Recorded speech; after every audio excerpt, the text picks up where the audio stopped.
Hi, I'm Pat Kelly. Okay, in this problem, we're asked to find the accumulation function f that they've set up for us here, then to evaluate that function f at the given independent variables, and then also to draw the area that's represented by those values of f.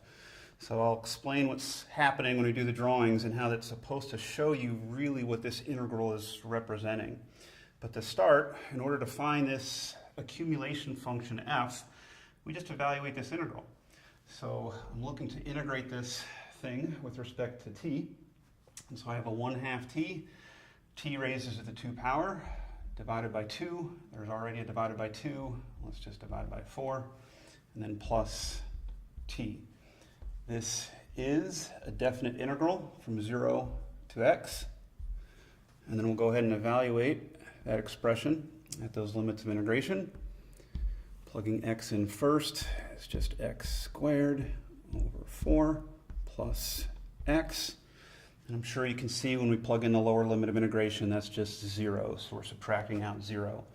So I've got that accumulation function that they wanted. This is my capital F of x. Let's focus on that in order to answer each of these three parts of the problem where they give us a specific value of x. Capital F of 0 is just plugging that 0 in for x right here. And it's really not too difficult, fortunately. I mean, the arithmetic is easy. That equals 0. Okay, and then they also did ask us to graph that area that's represented by this value of f. And let me try to explain what's going on. I have my Cartesian plane, my xy axis set to go. But what you have to realize is you're graphing the function that's right here. That's your the integrand. That's what you want to represent in this Cartesian plane. So I'm looking to graph like a y equals 1/2 t plus 1.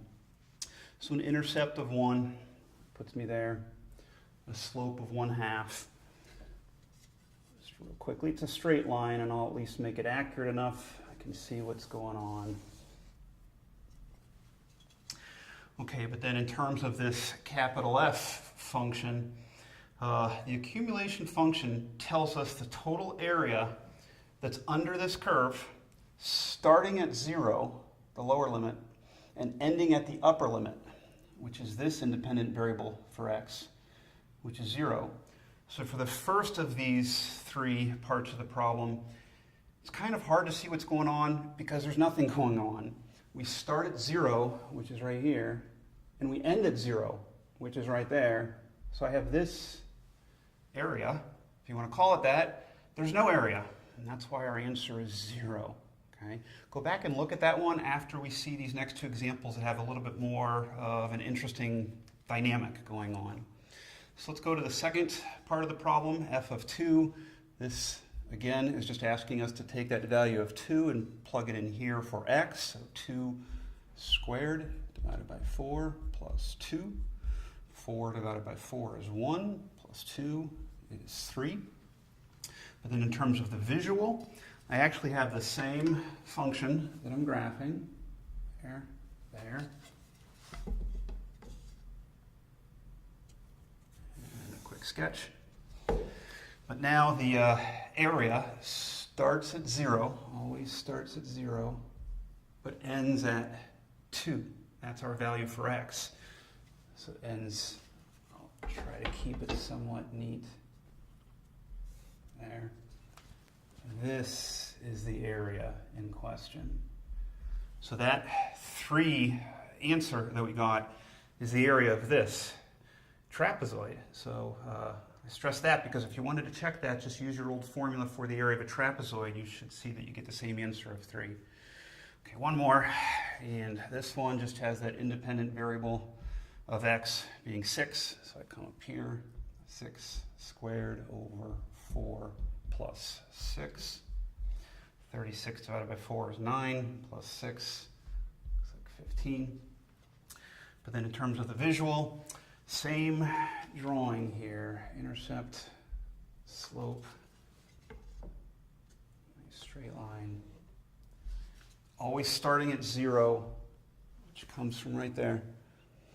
and this time ending at the value of x that they give us, which is 6. Go far enough. I'll just quick like that. Starting at 0, so this area. Almost a triangle, but do notice it's a trapezoid. I say that because if you want to check it, the area of this trapezoid should also check to 15. Okay, that's what they wanted us to do. And the real understanding is this integral concept finds that accumulated area from whatever starting point, which is your lower limit of integration, to whatever the upper limit of integration is. We're finding the area under the curve, and the curve comes from the integrand. And it's just a value that represents the area. Okay? Thanks, and I hope that helped.